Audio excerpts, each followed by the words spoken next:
2,000 years later. চিন্তা করছো তুমি? কি আর চিন্তা করবো? দেখো, তোমার বাবা তোমাকে 19 বছর বয়সে বিয়ে দিয়েছে।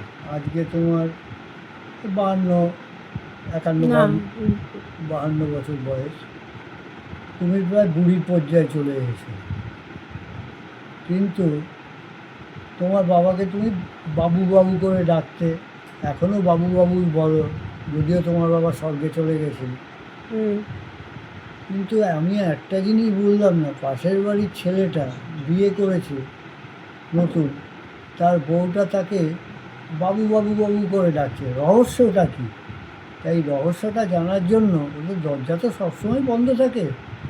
যাই হোক, ওই রহস্যটা জানার জন্য জানলা দিয়ে উঁকি মেরে দেখতে হবে কী এমন রহস্য যে নতুন বউটা তার স্বামীকে বাবু বাবু করে সবসময় বলে, বাবু খেয়ে যাও, বাবু এখানে আসো, বাবু এখানে বসো, বাবু এটা খাও। তা রহস্যটা কি এত বাবু বাবু করে কেন? এটা আমাকে জানতে হবে।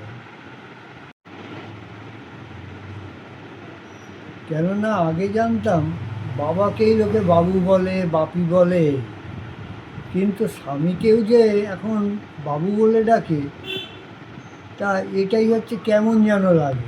তাই এটা আমাকে জানতে হবে। আমি ওদের জানলায়, ভাঙা জানলাটা ফাঁক দিয়ে উঁকি মেরে দেখব কেন স্বামীকে এত বাবু বাবু করে। আমারও জানতে